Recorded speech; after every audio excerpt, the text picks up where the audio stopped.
আমিরাতে কারামুক্ত সাবেক আইজিপি বেনজির আহমেদ। জামিন বাতিলে ল ফার্ম নিয়োগ বাংলাদেশের ফিরিয়ে বিচারের মুখোমুখি করার চেষ্টায় সরকার। ইরান নয়, হুথিদের বিরুদ্ধে লড়তেই সৌদি জোটে বাংলাদেশ, জানালেন উপদেষ্টা। কনফ্লিক্ট জোন হবে না দেশ, যুক্তরাষ্ট্র চীনের সঙ্গে ভারসাম্যপূর্ণ সম্পর্কের আশা। শেখ হাসিনার পদত্যাগের এক দফা ঘোষণার দিন আজ। গুলির পরোয়া না করে কেন্দ্রীয় শহীদ মিনারে জড়ো হয় ছাত্র জনতা, প্রতিরোধের হুমকিতে ছাড়েনি রাজপথ। প্ল্যান্ট অচল রেখে মাসে কোটি টাকার অক্সিজেন কিনছে সরকারি হাসপাতাল। টেন্ডার না হওয়ায় বেসরকারি কোম্পানির কাছে নিয়ন্ত্রণ, সংকট তৈরি করে বাণিজ্যই উদ্দেশ্য মত বিশেষজ্ঞের। এবং এলপিজির 12 কেজির সিলিন্ডারে দাম বাড়ল 70 টাকা। পাম্প ও বাসাবাড়ির গ্যাসের সংকট কাটেনি 2 সপ্তাহেও। ঢাকা, চট্টগ্রাম, ফেনী সহ বিভিন্ন জেলায় চরম ভোগান্তি।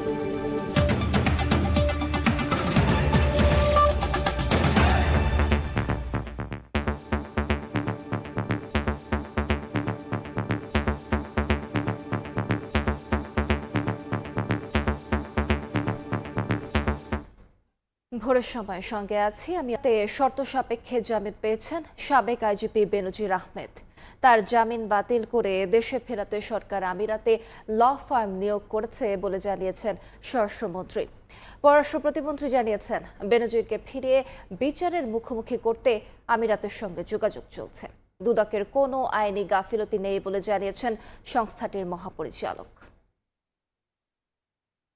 দুর্নীতি ও অবৈধ সম্পদ অর্জনের অভিযোগের মামলার মুখে দেশ ছেড়ে সংযুক্ত আরব আমিরাতে সাবেক পুলিশ মহাপরিদর্শক বেনজির আহমেদ। তাকে দেশে ফেরাতে কূটনৈতিক ও আইনি উদ্যোগ নেয় সরকার। ইন্টারপোলের মাধ্যমে রেড নোটিশ জারি, সংযুক্ত আরব আমিরাতের কাছে প্রত্যর্পণের অনুরোধ এবং সংশ্লিষ্ট কর্তৃপক্ষের সঙ্গে নিয়মিত যোগাযোগের মধ্যেই এ মামলায় আইনি কোনো গাফিলতি ছিল না। হোম থেকে সেটা আপনার ফরেন মিনিস্ট্রি হয়ে সেটা সংশ্লিষ্ট দেশে যায়। তো এখন আইনগত যে বিষয়গুলি আছে নিশ্চয়ই সবাই মিলে আমরা খতিয়ে দেখব। মানে আমাদের এখান থেকে যা যা পাঠানোর যা যা করার আমরা সবই করেছি। এদিকে পররাষ্ট্র প্রতিমন্ত্রী জানান, সাবেক আইজিপি বেনজির আহমেদের শর্ত সাপেক্ষে জামিন সংযুক্ত আরব আমিরাতের আইনি প্রক্রিয়ার অংশ। তাকে দেশে ফিরিয়ে বিচারের মুখোমুখি করতে দেশটির সরকারের সঙ্গে যোগাযোগ অব্যাহত আছে। সংযুক্ত আরব আমিরাতের আইন অনুযায়ী তারা ব্যবস্থা নিচ্ছে, সেটা অবশ্যই আমাদের সরকার তাদের সাথে কথা বলবে। আমরা আশা করছি খুবই শীঘ্রই এই অভিযুক্ত আসামিকে বেনজিরকে ঢাকায় বাংলাদেশে ফিরিয়ে এনে তার বিচার কাজ এখানে সম্পন্ন করা যাবে। এদিকে রাজশাহীতে সাংবাদিকদের প্রশ্নের জবাবে স্বরাষ্ট্রমন্ত্রী জানান, বেনজির আহমেদের জামিন বাতিল করে দেশে ফেরাতে আরব আমিরাতে ল ফার্ম নিয়োগ করেছে সরকার। হোম সেক্রেটারি দুবাইয়ের আমাদের যে ইউএই অ্যাম্বাসেডর, তার সাথে কথা বলেছে। আমরা ল ফার্ম নিয়োগ করেছি, কয়েকদিন আগেই ল ফার্ম নিয়োগ করেছি। এই বিষয়টা শুধুমাত্র তাকে ইনস্ট্রাকশন দেওয়া হয়েছে যেন বেইল ক্যান্সেলেশনের জন্য সে পার্সু করবে। আমরা আশা করছি এগুলো আমরা বেইল ক্যান্সেল করতে পারবো এবং দ্রুততম সময়ে তাকে ফেরত নিতে পারবো। সরকারের আশা, দুই দেশের মধ্যে চলমান আইনি ও কূটনৈতিক প্রক্রিয়ার মাধ্যমে বেনজির আহমেদকে দেশে ফিরিয়ে আনা সম্ভব। শাতিলা শারমিন, সময় সংবাদ, ঢাকা। ইরান আক্রমণের জন্য নয়, হুথি বিদ্রোহী গোষ্ঠীকে প্রতিরোধ করতেই সৌদি প্রতিরক্ষা জোটে বাংলাদেশ। দুপুরে পররাষ্ট্র মন্ত্রণালয়ে ব্রিফিংয়ে কথা জানান প্রধানমন্ত্রীর পররাষ্ট্র বিষয়ক উপদেষ্টা হুমায়ুন কবির। আরও বলেন, পরাশক্তির কনফ্লিক্ট জোন হবে না দেশ, যুক্তরাষ্ট্র ও চীনের সঙ্গে ভারসাম্যপূর্ণ সম্পর্ক বজায় রাখবে ঢাকা। হুতিদের হামলা মোকাবেলা সহ লোহিত সাগর, বাব আল মান্দেব প্রণালী এবং এডেন উপসাগরের গুরুত্বপূর্ণ নৌপথ এবং জ্বালানি সরবরাহ নিরাপদ রাখতে বহুজাতিক সামুদ্রিক প্রতিরক্ষা জোট গঠনের উদ্যোগ নিয়েছে সৌদি আরব। সমর্থন জানিয়েছে বাংলাদেশ, তুরস্ক, পাকিস্তান, মিশর, Kuwait, Bahrain, Qatar, Jordan, Yemen, Nigeria, Sudan, Djibouti, Somalia সহ 13টি দেশ। নতুন এই জোটের সদর দফতর স্থাপন করা হবে রিয়াদে। অংশগ্রহণে আগ্রহী দেশগুলো এখন জোটের কাঠামো, নেতৃত্ব ও পরিচালনা পদ্ধতি চূড়ান্ত করছে। নিজ নিজ দেশের সরকারি অনুমোদন শেষে আনুষ্ঠানিকভাবে জোটে যোগ দেবে তারা। এ বিষয়ে রোববার পররাষ্ট্র মন্ত্রণালয়ে গণমাধ্যম কর্মীদের প্রশ্নের জবাবে প্রধানমন্ত্রীর উপদেষ্টা জানান, ইরানে আক্রমণের জন্য নয়, হুতিদের প্রতিরোধের জন্যই সৌদি প্রতিরক্ষা জোটে অংশগ্রহণ করছে Dhaka. Tackling the Houthi challenge there. ওইদিকে আমরা ইরানের সাথে তো কথাবার্তা বলছি, so this is not something to necessarily to strike out Iran. হুতিদেরকে ট্যাকল করতে যে ধরনের অ্যাসিস্ট্যান্স লাগবে, resources Bangladesh has, we will extend that. চীন ও যুক্তরাষ্ট্রের সঙ্গে সম্পর্ক প্রসঙ্গে তিনি বলেন, বাংলাদেশের মাটি আন্তর্জাতিক শক্তির কনফ্লিক্ট জোন হবে না। সরকার প্রতিটি দেশের সঙ্গে সম্পর্কে ভারসাম্য রেখে চলছে। আমাদের স্পেসটা কোনোভাবে যাতে কেউ কনফ্লিক্টিং বা সাংঘর্ষিক কোনো কিছুতে we won't let it be used for that purpose. Balance রাখতে হবে, and we need to work with both potential incoming investment opportunities.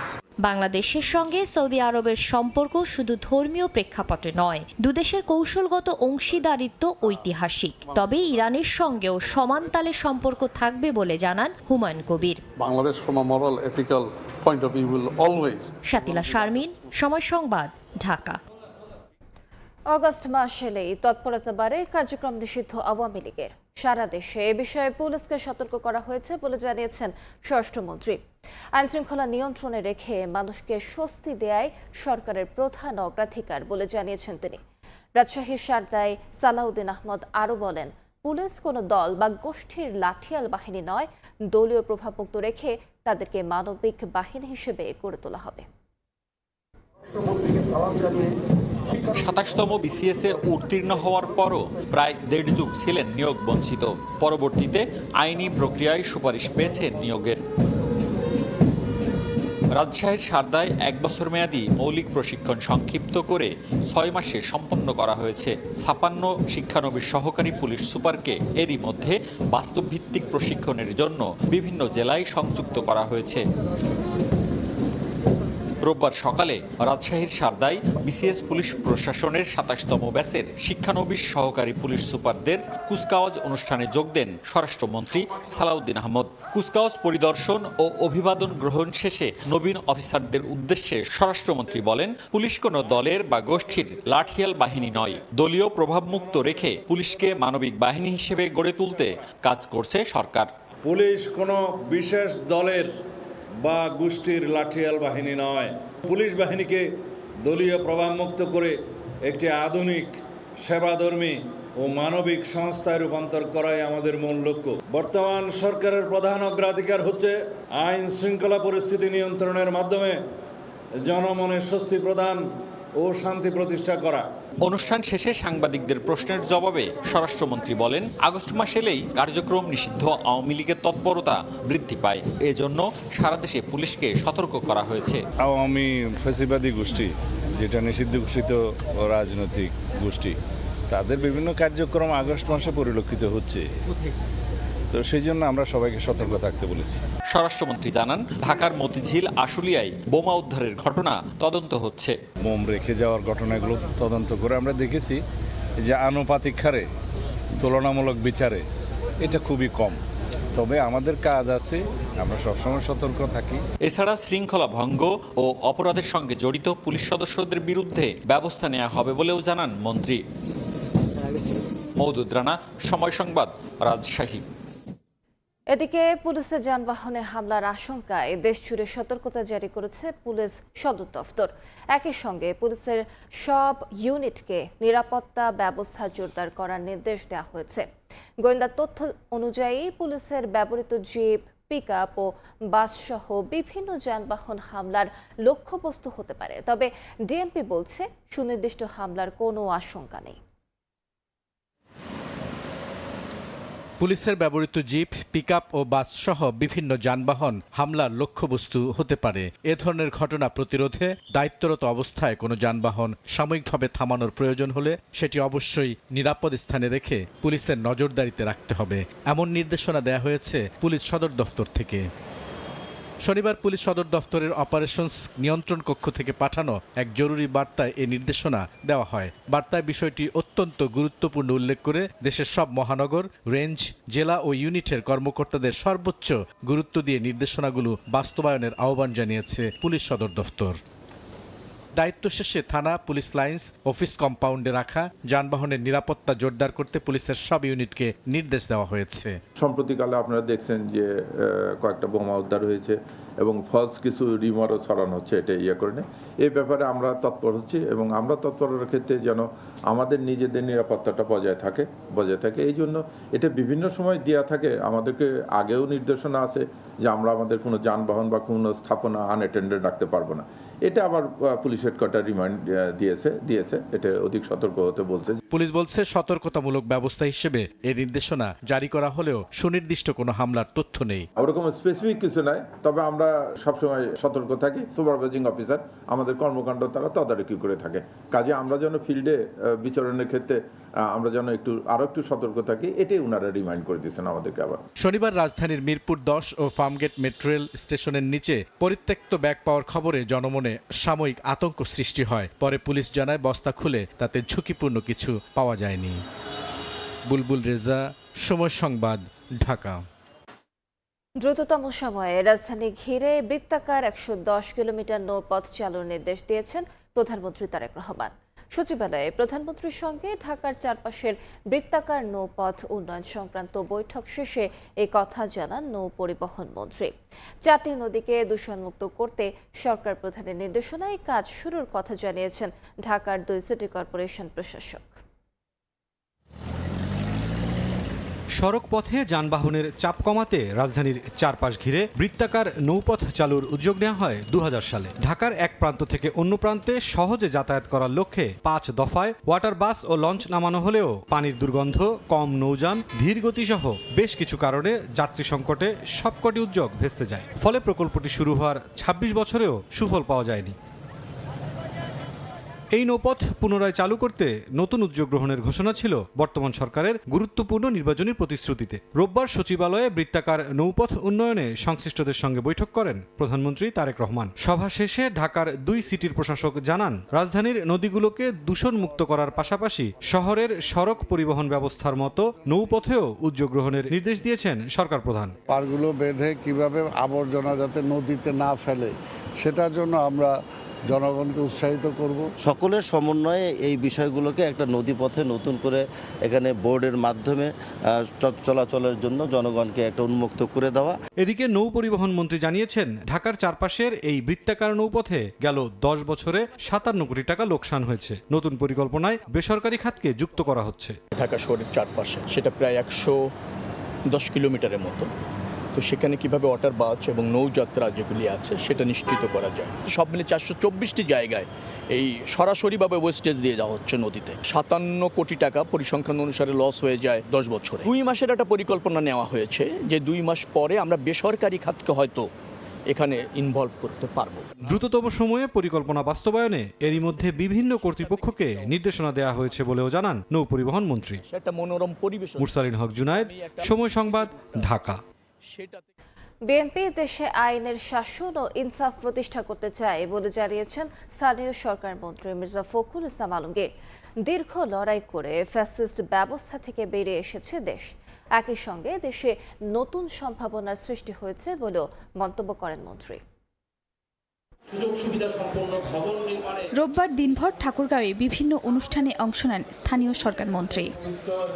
দুপুরে জেলা আইনজীবী সমিতির সংবর্ধনা অনুষ্ঠানে তিনি বলেন, বিএনপি দেশে আইনের শাসন ও ইনসাফ প্রতিষ্ঠা করতে চায়। প্রভাবমুক্ত বিচার ব্যবস্থা তৈরি করতে পারলে সাধারণ নাগরিকরা উপকৃত হবে বলেও জানান মির্জা ফখরুল। বাংলাদেশে একটা দীর্ঘ লড়াই হয়েছে, সংগ্রাম হয়েছে। আমরা একটা ফ্যাসিস্ট একটা শাসন ব্যবস্থা থেকে বেরিয়ে আসতে সক্ষম হয়েছি।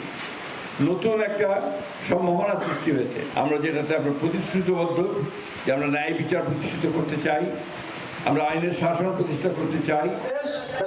এর আগে ঠাকুরগাঁও ডায়াবেটিক সমিতির উদ্যোগে নেপালের সহায়তায় 4 দিনের ফ্রি আই ক্যাম্পের উদ্বোধনী অনুষ্ঠানে বাংলাদেশ নেপালের বিদ্যমান বন্ধুত্বপূর্ণ সম্পর্ক ভবিষ্যতে আরও সুদৃঢ় হবে বলে মন্তব্য করেন এলজিআরডি মন্ত্রী।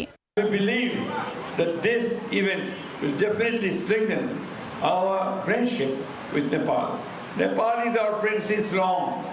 Even before the liberation war or partition, we had a close connection with Nepal. একটা দল ধর্মের নামে রাজনীতি করছে অভিযোগ করে স্থানীয় সরকার মন্ত্রী বলেন, বিএনপি মানুষের কল্যাণে কাজ করতে চায়, অবকাঠামো তৈরি করে বাড়াতে চায় কর্মসংস্থান। বিকেলে সালান্দর ইসলামিক মিশনে প্রধান অতিথির বক্তব্যে তিনি একথা বলেন। এই যে ধর্মের নামকে মানুষকে বিভ্রান্ত করা, এটা বোধহয় ঠিক না। আমরা কাজ করতে চাই, আমরা মানুষের কল্যাণ করতে চাই। বিএনপি 15 বছর লড়াই করেছে, অসংখ্য মামলাও হয়েছে। বর্তমানে সুদিন ফিরেছে জানিয়ে সবাইকে বিনয়ী হয়ে দেশের জন্য কাজ করার আহ্বান জানান মির্জা ফখরুল ইসলাম আলমগীর। মানুষকে ভালোবাসবেন, তাহলে মানুষ আপনাকে ভালোবাসবে। সময় সংবাদ, ঠাকুরগাঁও। অন্তর্বর্তী সরকারের আমলে জুলাই অভ্যুত্থানে আহত ও শহীদের তালিকা তৈরিতে বৈষম্য করা হয়েছে বলে অভিযোগ করেছেন মুক্তিযুদ্ধ বিষয়ক প্রতিমন্ত্রী ইশরাক হোসেন। প্রবাসী কল্যাণ প্রতিমন্ত্রী বলেন, অযোগ্য ব্যক্তিদের রাষ্ট্রের গুরুত্বপূর্ণ দায়িত্ব দিয়ে জুলাই অভ্যুত্থানকে হাইজ্যাক করেছে অন্তর্বর্তী সরকার।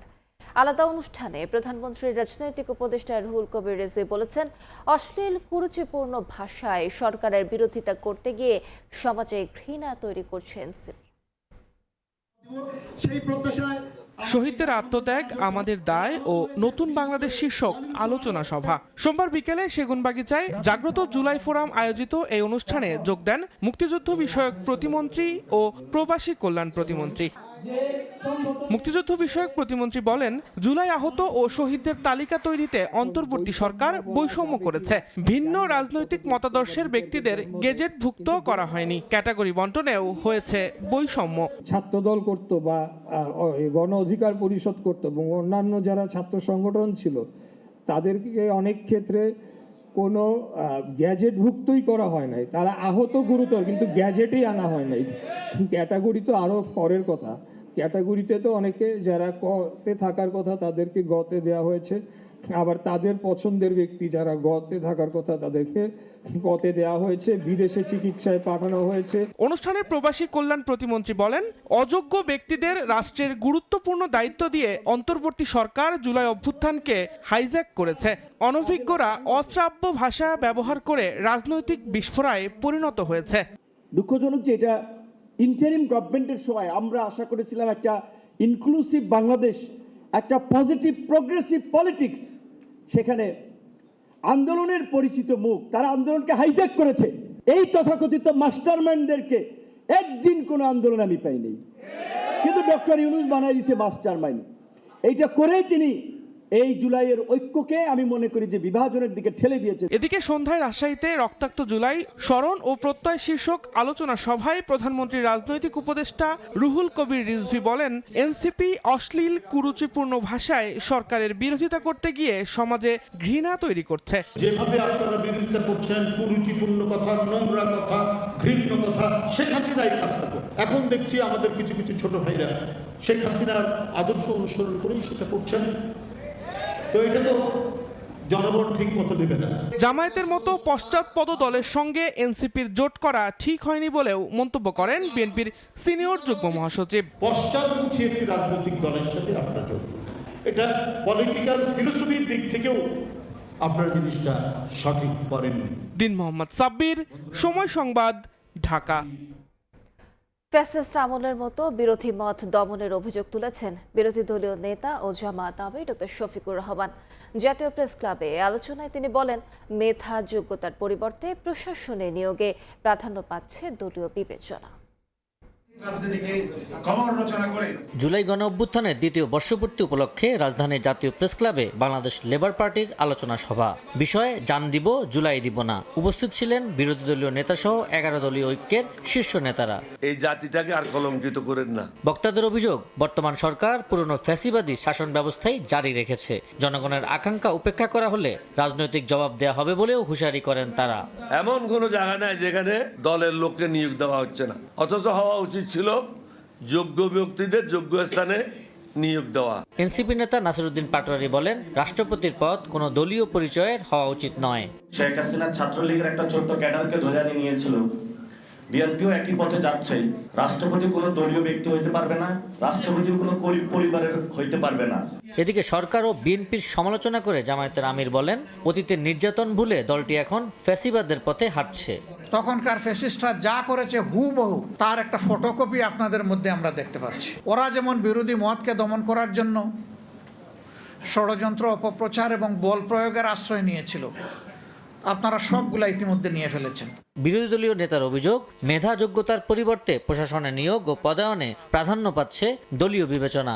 যে সমস্ত জায়গায় প্রশাসনের লোকদের দায়িত্ব পালন করার কথা, এখন সরাসরি সেখানে দলের নেতাদেরকে আপনারা পদায়ন করে দিচ্ছেন।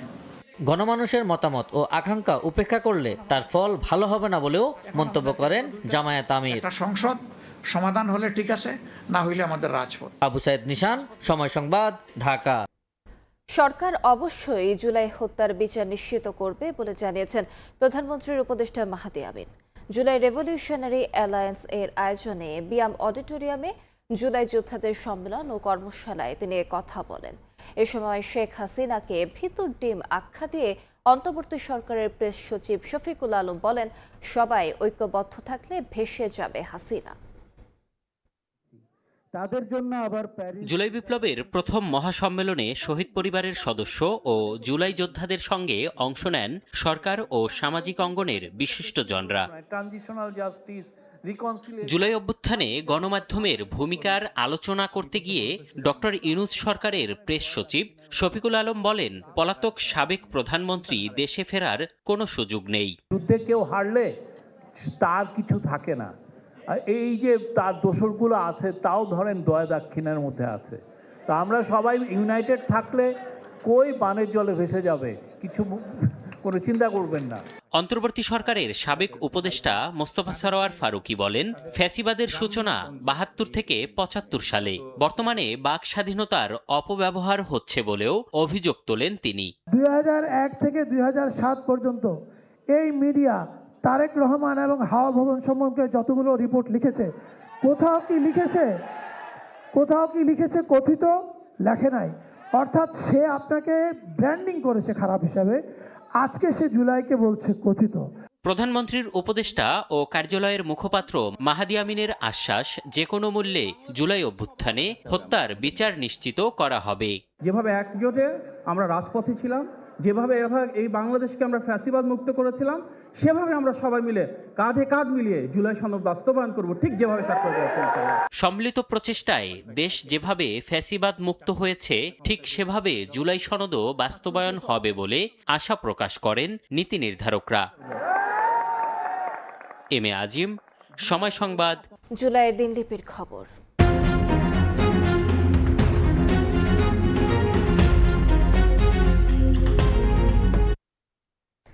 ইতিহাসে বারবার ফিরে আসে এক দফা। ২৪শে জুলাই অর্থাৎ ৩ অগাস্ট উচ্চারিত হয়েছিল স্বৈরাচার পতনের এক দফা। পায়ে পায়ে সেদিন দেশের মানুষ জড়ো হয় কেন্দ্রীয় শহীদ মিনারে। সরকার পতনের এক দফা ঘোষণা দেন তৎকালীন ছাত্র আন্দোলনের সমন্বয়ক নাহিদ ইসলাম। একই সঙ্গে ওই দিন আসে অসহযোগ আন্দোলনের ডাক। একদিকে আলোচনার আহ্বান, অন্যদিকে প্রতিরোধের হুমকি। কোনো কিছুই পরোয়া করেনি ছাত্র জনতা। জুলাই অভ্যুত্থানের গুরুত্বপূর্ণ এই দিনের ঘটনা প্রবাহ জানব হাসান ওয়ারের প্রতিবেদনে।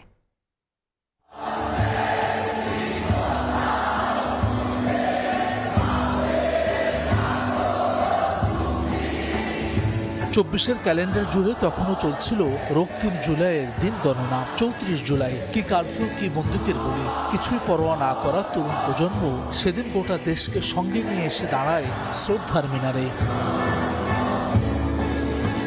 এ যেন ক্ষুব্ধ এক মহাসাগর, যার উত্তাল ঢেউয়ে যে কোনো সময় চুরমার হবে ক্ষমতার দম্ভ আর অন্যায় অবিচারের ভারে নুয়ে পড়া পাহাড়। রক্তের উপর দাঁড়িয়ে নয় কোনো আপোষ। সেদিন এই এক স্লোগানে উত্তাল গোটা ভূখণ্ড।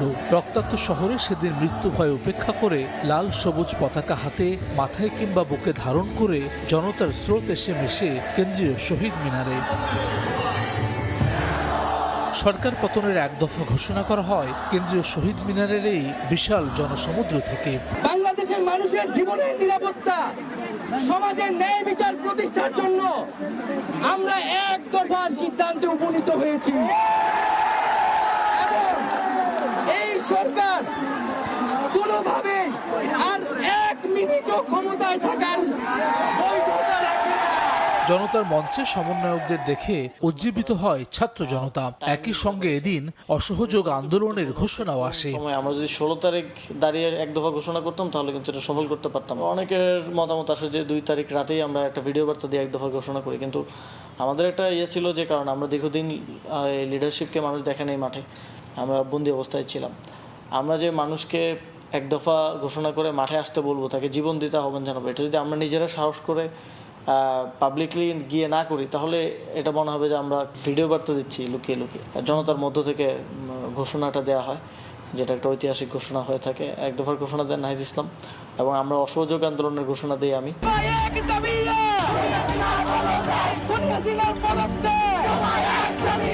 এতক্ষণের পরও শাসকের তরফ থেকে আলোচনার আহ্বান আসে এদিন, সঙ্গে আসে প্রতিরোধের হুমকিও। গণভবনের দরজা খোলা, যথাযথ তদন্ত করে তাদের বিচার হবে। তবে রাজপথ ছাড়েনি ছাত্র জনতা, বরং সংগঠিত হতে থাকে সরকার পতনের লক্ষ্য নিয়ে। আগস্টের প্রথম দিকে তো এক দফা নিয়ে আলাপ আলোচনা চলমান ছিল। এর মধ্যে আপনি জানেন 3 তারিখে শহীদ মিনারে প্রোগ্রাম হয়েছিল, আমাদের সংগঠন থেকে আমরা একজন সেখানে প্রতিনিধিত্ব করেছিলাম। জুলাই গণ অভ্যুত্থানের সবথেকে বড় সফলতা হচ্ছে একটি জনগণের সরকার প্রতিষ্ঠা করতে আমরা পেরেছি। আমি মনে করি বাংলাদেশ এখন একটি জনগণের সরকারে চলছে এবং ইতিমধ্যে এখনকার বর্তমান সরকার ঘোষণা দিয়েছে যে গুম খুনের কোনো সংস্কৃতি বাংলাদেশে ফিরবে না। একদিকে জনতার উত্তাল সমুদ্র, অন্যদিকে হামলা, ভাঙচুর, সংঘর্ষ।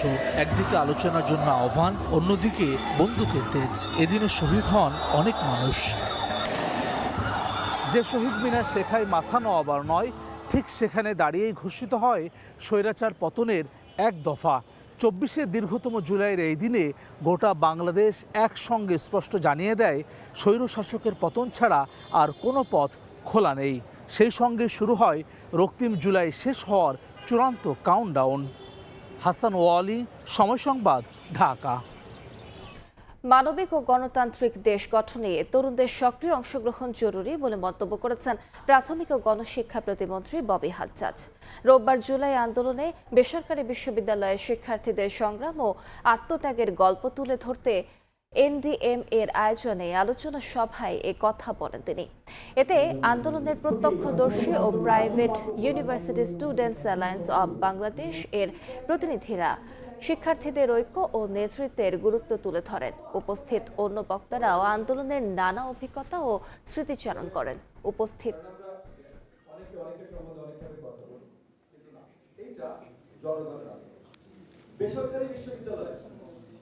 শত কোটি টাকার মেশিন অচল ফেলে রেখে বেসরকারি 2 কোম্পানি থেকে মাসে কোটি টাকার অক্সিজেন কিনছে সরকারি হাসপাতালগুলো।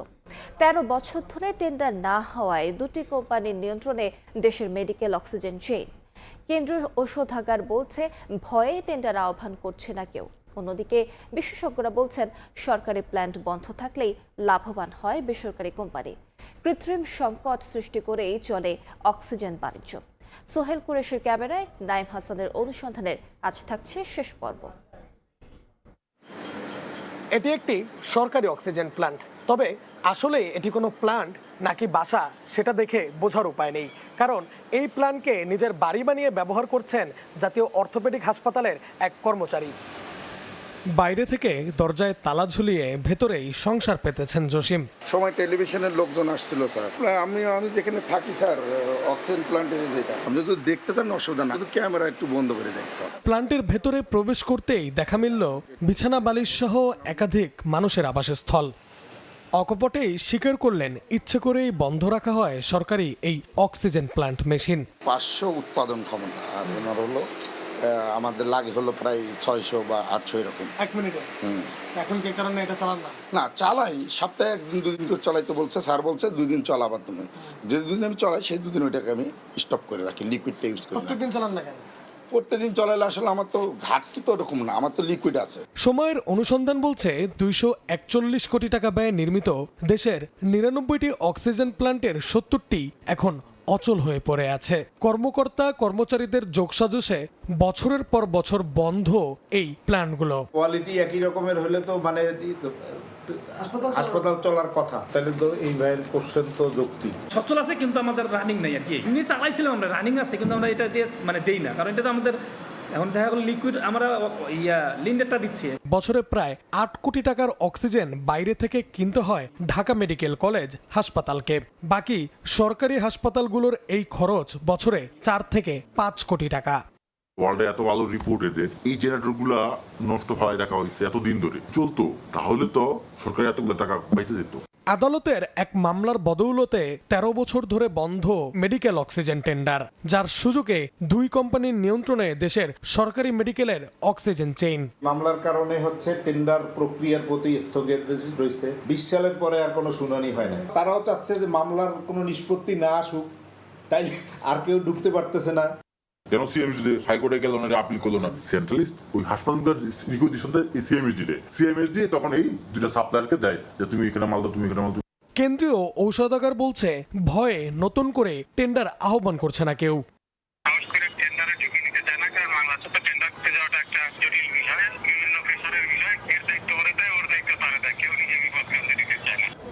কেন টেন্ডার বন্ধ রয়েছে সেটি খতিয়ে দেখা হবে বলে জানালেন স্বাস্থ্য অধিদপ্তরের অতিরিক্ত মহাপরিচালক। প্ল্যান্ট বন্ধ থাকার পেছনে কোনো চক্র কাজ করলে তাদের বিরুদ্ধেও ব্যবস্থা নেওয়ার হুঁশিয়ারি দেন তিনি। 2টা কোম্পানি সম্ভবত টোটাল লিকুইড অক্সিজেনটা সাপ্লাই দেয়, তো সেটা কেন? অক্সিজেন ওপেন টেন্ডারের মাধ্যমে যদি কেনা যায়, তাহলে যদি সরকারের অর্থনৈতিক সাশ্রয় হয়, তাহলে আমি তো মনে করি ডেফিনেটলি সরকার এই পথেই হাঁটবে। বিশেষজ্ঞরা বলছেন সরকারি প্ল্যান্ট বন্ধ থাকলেই বেশি লাভবান হয় বেসরকারি কোম্পানি। কৃত্রিম সংকট সৃষ্টি করেই চলে অক্সিজেন বাণিজ্য। এগুলো বন্ধ করে রাখলে ডেফিনেটলি যেখান থেকে আমাকে অক্সিজেন আনতে হবে তারা লাভবান হবে। এই সিন্ডিকেশনটা কারা, যে আমার জিনিস যেটা আছে সেটাকে তৈরি না করে বাইরে থেকে করছে, এবং সেই জায়গাটাতে আমার মনে হয় সরকারের হাত দেওয়া উচিত। সরকারি এই প্ল্যানগুলো সচল থাকলে বেঁচে যেত সরকারের কোটি টাকার অর্থ অপচয়। অক্সিজেনের অভাবে যেন কারো মৃত্যু না হয় সেটা নিশ্চিত করতেই বসানো হয়েছিল এই প্ল্যানগুলো, কিন্তু বছরের পর বছর অচল হয়ে পড়ে থাকায় একদিকে যেমন বেড়েছে সরকারি খরচ, অন্যদিকে অপচয় হচ্ছে জনগণের শত কোটি টাকার বিনিয়োগ। প্রশ্ন হচ্ছে এই প্ল্যানগুলো আর কবে সচল হবে? অচল হয়ে পড়ে থাকার দায়ভারই বা কে নেবে? নাইম হাসান, সময় সংবাদ, ঢাকা। বরিশালে ডেঙ্গুর প্রকোপ, চলতি বছর মারা গেছেন 7 জন, আক্রান্তের সংখ্যা ছাড়িয়েছে 4000। হাসপাতালে শয্যা সংকটে মেঝেতেই ঠাঁই হচ্ছে রোগীদের। মশক নিধন কার্যক্রম নিয়ে ক্ষোভ ভুক্তভোগীদের। তবে স্বাস্থ্য বিভাগ বলছে বর্ষায় মশার প্রজনন বাড়লেও পরিস্থিতি নিয়ন্ত্রণে কাজ চলছে, আর দিনে 2 বার ওষুধ ছিটানো সহ সব ধরনের প্রস্তুতির কথা জানিয়েছে সিটি কর্পোরেশন। সুমন হাসানের ক্যামেরায় অপূর্ব অপুর রিপোর্ট। হাত মুচিয়ে ধরে রাখা স্যালাইন ব্যাগটি যেন এখন পুরো বরিশালের অসহায়ত্বের নতুন ছবি। ছোট এডিসের সামান্য এক কামড়ে যে কতটা বিধ্বংসী হতে পারে শেরেবাংলা মেডিকেলের গাদাগাদি ফ্লোর আর স্বজনদের দিশেহারা চোখগুলোই তার সবচেয়ে বড় প্রমাণ। প্রতিনিয়ত ডেঙ্গু আক্রান্ত রোগীর চাপে হিমশিম অবস্থা বিভাগের প্রধান চিকিৎসা কেন্দ্রটির। শুধু বরিশাল জেলাই নয়, ঝালকাঠি, পিরোজপুর ও বরগুনার প্রত্যন্ত অঞ্চল থেকেও প্রতিদিন এখানে ভিড় করছেন শত শত রোগী। বেড খালি না থাকায় ঠাঁই হচ্ছে মেঝেতেই। অভিযোগ উঠেছে মশক নিধন কার্যক্রম আটকে আছে শহরাঞ্চলে, উপেক্ষিত থেকে যাচ্ছে গ্রামগুলোতেও। ডেঙ্গু হয়েছিল, বাসায় ছিল, তখন প্রথম তো বুঝি নাই, পরে বাসায় টেস্ট করছি, তখন ডেঙ্গুতে পজিটিভ আসছে। ওর বাসায় সদস্য 3 জন, 3 জনই ডেঙ্গুতে আক্রান্ত। ওরা আম্মা আর দাদি গ্রাম বাড়ির চিকিৎসা নিয়েছে, আর ওকে ঝালকাঠি থেকে বরিশাল শেরেবাংলা ট্রান্সফার করা হয়েছে। ঝালকাঠি সদরের কাবাইনে কখনো আমি এই মশক নিধন, ডেঙ্গু নিধনের কোনো উদ্যোগ দেখিনি। শহরেই এটা গ্রামে কত পরিমাণ মশা সেটা বুঝিনি। আমাকে এলাকায় কোনো মশা মারার কোনো ওষুধপত্র কেউ কিছু দেয় না। স্বাস্থ্য অধিদপ্তরের তথ্য মতে চলতি বছরে বিভাগে মোট ডেঙ্গু আক্রান্তের সংখ্যা ছাড়িয়েছে, মারা গেছেন 7 জন। যদিও দফতরটি জানিয়েছে বর্ষা মৌসুমের কারণে মশার প্রজনন বাড়ায় আক্রান্তের সংখ্যাও বাড়ছে। সকলের সহযোগিতায় আমরা এই ডেঙ্গু এবং হাম থেকে কীভাবে উত্তরণ করতে পারি সে ব্যাপারে প্রয়োজনীয় ব্যবস্থা নেওয়ার জন্য আমি সবার সাথে যোগাযোগ রাখছি এবং এই ব্যাপারে উদ্যোগ নিচ্ছি। এদিকে দিনে দুবার মশক নিধনের কার্যক্রম সহ ডেঙ্গু মশা নিধনে সব ধরনের প্রস্তুতির কথা জানিয়েছে সিটি কর্পোরেশন। প্রশাসকও নিশ্চিত করেছেন পরিস্থিতি সামলাতে নেওয়া হয়েছে সব ধরনের ব্যবস্থা। আমরা প্রতিদিন 200 লিটার ফগিং করি এবং সকালে হ্যান্ড স্প্রে করি। আমরা বিভাগীয় কমিশনার, পুলিশ কমিশনার এবং সুশীল সমাজ সকলকে নিয়ে সচেতনামূলক বিশাল র্যালি করেছি। ইনশাআল্লাহ আমরা বরিশালকে ডেঙ্গু মুক্ত একটি পরিচ্ছন্ন শহর রাখব এবং আমরা কিন্তু এই ডেঙ্গু ব্যাপারে আমরা প্রতিটি স্কুল কলেজে, বরিশাল সিটির অন্তর্ভুক্ত প্রায় 200 স্কুল কলেজে আমরা বাচ্চাদেরকে সচেতনতার জন্য সেই স্কুলকে আমরা চিঠি দিয়েছি। সিটি কর্পোরেশনের তথ্য বলছে বিগত 1 বছরে 37,000-এর বেশি ও শুধু জুলাই মাসেই 3,000 লিটার কীটনাশক ছিটানো হলেও মশার উপদ্রব না কমায় বাস্তব সুফল নিয়ে প্রশ্ন থেকেই যাচ্ছে দক্ষিণ অঞ্চলে। অপূর্ব অপু, সময় সংবাদ, বরিশাল। বরগুনা জেনারেল হাসপাতালে নেই শিশু বিশেষজ্ঞ চিকিৎসক। বাধ্য হয়ে শিশুদের নিয়ে অভিভাবকরা যান বরিশালে। এতে খরচের পাশাপাশি বাড়ছে ভোগান্তিও। স্বাস্থ্য বিভাগ বলছে দ্রুত সমস্যা সমাধানে পদক্ষেপ নেওয়া হবে। রুবেল হোসেনের ছবিতে সাইফুল মিরাজের রিপোর্ট। হাসপাতালের মেঝেতে চিকিৎসাধীন অসংখ্য শিশু। কর্তব্যরত চিকিৎসক দিয়ে সেবাদানের দায় সারছেন হাসপাতাল কর্তৃপক্ষ। আবহাওয়া পরিবর্তনের প্রভাব ও হামের প্রকোপে বরগুনা জেনারেল হাসপাতালে বেড়েছে শিশু রোগীর সংখ্যা। তবে তাদের চিকিৎসা সেবা দিতে নেই কোনো শিশু বিশেষজ্ঞ চিকিৎসক। এতে কাঙ্ক্ষিত সেবা থেকে বঞ্চিত হচ্ছেন রোগীরা। অন্যদিকে নবজাতকদের চিকিৎসার বিশেষ ইউনিট স্ক্যানিতেও নেই কোনো চিকিৎসক। এতে ভোগান্তিতে রোগীর স্বজনরা। বাইরে যাইয়ে ডাক্তার দেখাই আবার হসপিটালে আসা লাগে। প্রতিদিনই দেখে ডাক্তারে, কিন্তু তারপর আরো ডাক্তার লাগে, কারণ অনেক শিশু তো। ডাক্তার আইলে ভর্তি কেন, ভর্তি নিয়ে 2 দিন 1 দিন কেমন বাড়াই দেবো, বসে লই যাও। আমাদের শিশু বিশেষজ্ঞ একটা ডাক্তার প্রয়োজন। একজন মেডিকেল অফিসার দিয়ে শিশু ওয়ার্ড পরিচালনা করছে হাসপাতাল কর্তৃপক্ষ। এর আগে 20 জুলাই শিশু বিশেষজ্ঞ একমাত্র চিকিৎসক পদোন্নতির পাশাপাশি বদলি হয়ে চলে যান। আমি একা পুরো ওয়ার্ডের দায়িত্ব নিয়ে আসলে হিমশিমি খেতে হচ্ছে এবং আসলে অবর্ণনীয় কষ্ট হচ্ছে। ওয়ার্কলোডের একটা ক্যাপাসিটি আছে, ক্যাপাসিটির বাইরে কাজ করতে গেলে তখন কাজের কোয়ালিটিটাও আর ভালো থাকে না। বিষয়টি সংশ্লিষ্ট মন্ত্রণালয়কে জানানো হয়েছে, জানায় স্থানীয় স্বাস্থ্য বিভাগ। শিশু বিশেষজ্ঞ চিকিৎসকের জন্য আমরা মন্ত্রণালয়ে এবং অধিদপ্তরে আলাপ আলোচনা করেছি এবং এই শিশু বিশেষজ্ঞ চিকিৎসক আমরা চেয়ে আজকের ভিতরে আমরা জেলা প্রশাসনের সাথে আমরা মিলিতভাবেই তার লাইন লিস্টিং মিনিস্ট্রিতে এবং আমার মিনিস্ট্রিতে চিঠি প্রদান করব এবং আমরা ভার্বালিও যোগাযোগ করব। বর্তমানে হাসপাতালের 50 শয্যার শিশু ওয়ার্ডে চিকিৎসা নিচ্ছেন 120 জনের বেশি শিশু। সাইফুল মিরাজ, সময় সংবাদ, বরগুনা। ভোরের সময় আরো থাকছে।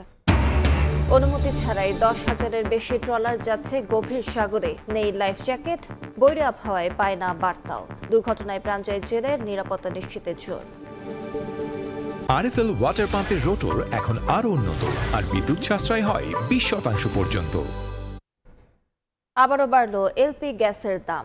12 কেজি সিলিন্ডারের দাম 70 টাকা বাড়িয়ে 1,598 টাকা নির্ধারণ করেছে বিইআরসি। রোববার বিকেলে সংবাদ বিজ্ঞপ্তিতে নতুন দাম ঘোষণা করে নিয়ন্ত্রক সংস্থা বিইআরসি। নতুন ঘোষণা অনুযায়ী প্রতি কেজি এলপি গ্যাসের দাম বেড়েছে 5 টাকা 85 পয়সা। আর এ হারে বাড়বে সব ধরনের সিলিন্ডারের দাম। সর্বোচ্চ 263 টাকা বাড়িয়ে 45 কেজি সিলিন্ডারের দাম নির্ধারণ করা হয়েছে 5,992 টাকা। বেড়েছে যানবাহনের ব্যবহৃত অটো গ্যাসের দামও। প্রতি লিটারের দাম 3 টাকা 27 পয়সা বাড়িয়ে 73 টাকা 67 পয়সা নির্ধারণ করা হয়েছে। 2 সপ্তাহেও রাজধানীতে গ্যাস সংকট কাটেনি। দীর্ঘ অপেক্ষার পরও সিএনজি ফিলিং স্টেশনে মিলছে না পর্যাপ্ত গ্যাস। সরবরাহের অভাবে বন্ধ রাজধানীর বেশিরভাগ সিএনজি স্টেশন। চরম দুর্ভোগে গ্রাহকরা। সংকট সমাধানে সরকারের পক্ষ থেকে কোনো সুনির্দিষ্ট বার্তা না পাওয়ায় দুশ্চিন্তায় পাম্প সংশ্লিষ্টরা। এদিকে ফেনীতে বাসাবাড়ি, ফিলিং স্টেশন ও কলকারখানায় বন্ধ রয়েছে গ্যাস সরবরাহ। ভাসমান এলএনজি টার্মিনাল ক্ষতিগ্রস্ত হয়ে সরবরাহ কমে যাওয়ার পর থেকেই দেশজুড়ে দেখা দিয়েছে গ্যাসের তীব্র সংকট। পরিবহন, বাসাবাড়ি থেকে শিল্প খাত সবখানেই পড়েছে এর প্রভাব। রোববারও সকাল থেকে রাজধানীর বিভিন্ন সিএনজি ফিলিং স্টেশনে দেখা গেছে সিএনজির অপেক্ষায় যানবাহনের লম্বা লাইন। পর্যাপ্ত চাপ নেই মূল লাইনে, ঘন্টার পর ঘন্টা অপেক্ষা করেও পাওয়া যাচ্ছে না চাহিদা মতো গ্যাস। 1.5 ঘন্টা ধরে অপেক্ষা করতেছি, এখনো পাম্পে কোনো গ্যাস পাইতেছি না। এই রোদের মধ্যে কষ্ট করে বসে আছি। গ্যাসের খুব সংকট, এই সরকার এটার পদক্ষেপ নিয়োগ না, এটা পাম্প বন্ধ করে দেব। 2-3 ঘন্টা সিরিয়ালেতেই গ্যাস 60 70 80 এর উপরে গ্যাস পাওয়া যায়, এরই বেশি সমস্যা। সরবরাহ কমে যাওয়ায় লোকসান গুনতে হচ্ছে পাম্প সংশ্লিষ্টদের। দীর্ঘ সময় লাইনে দাঁড়ানো নিয়ে বিশৃঙ্খলা সৃষ্টি হচ্ছে পাম্পগুলোতে। তিতাস কর্তৃপক্ষ থেকে বলা হয়েছে এলএনজি প্রবলেমের কারণে এরকম সমস্যা হচ্ছে, রাস্তা ব্লক হয়ে সিরিয়ালে চলে আসতেছে। 2টা চেম্বারে 2টা নজেল দিয়ে একটাতে প্রাইভেট কার দিচ্ছে, একটাতে সিএনজি দিচ্ছে। আমাদের সাথে অনেক সময় মারমুখী আচরণ হয়ে যায়। এদিকে পুরো ফেনীতেই নেই গ্যাসের চাপ, এতে দুর্ভোগ চরমে গ্রাহকদের। ফিলিং স্টেশনগুলোতে দীর্ঘ সময় অপেক্ষা করতে হচ্ছে যানবাহনগুলোকে। চট্টগ্রামেও সিএনজি ফিলিং স্টেশনগুলোতে দেখা গেছে যানবাহনের দীর্ঘ সারি। বন্ধ রয়েছে নগরীর অধিকাংশ সিএনজি ফিলিং স্টেশন।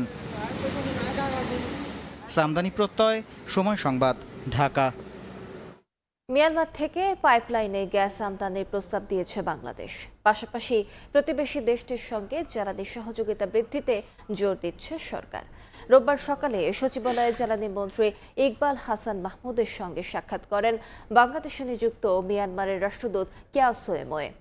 বৈঠকে জ্বালানি মন্ত্রী বলেন, মিয়ানমার থেকে পাইপলাইনের মাধ্যমে গ্যাস সংগ্রহে আগ্রহী সরকার। এ প্রস্তাব ইতিবাচকভাবে নিয়েছেন রাষ্ট্রদূত। এ সময় মিয়ানমার থেকে চট্টগ্রাম পর্যন্ত পাইপলাইন তৈরির আগের প্রস্তাব নিয়ে নতুন করে আলোচনা হয়।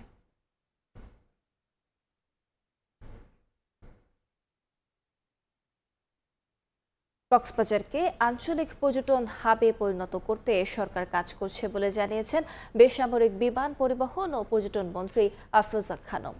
Bangladesh tourist operators association of Bangladesh টুয়াবের নতুন কমিটির শপথ অনুষ্ঠানে এ কথা বলেন তিনি। বলেন, দেশের 1498টি পর্যটন স্পটকে অন্তর্ভুক্ত করে সমন্বিত ট্যুরিজম মাস্টার প্ল্যান প্রণয়নের কাজ চলছে।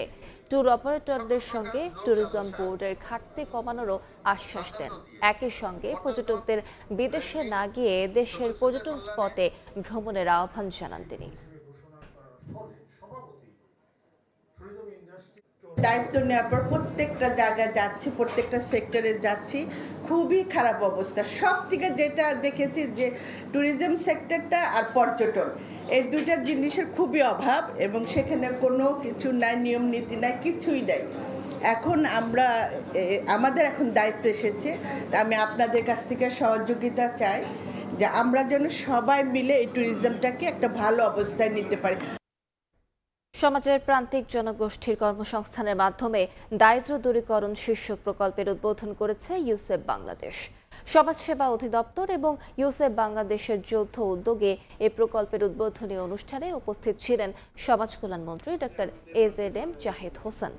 সমাজের প্রান্তিক সুবিধাবঞ্চিত ও ঝুঁকিপূর্ণ জনগোষ্ঠীর জন্য শোভন কর্মসংস্থান সৃষ্টি ও দক্ষতা উন্নয়ন করার লক্ষ্য এ প্রকল্পের বলে জানান সংশ্লিষ্টরা।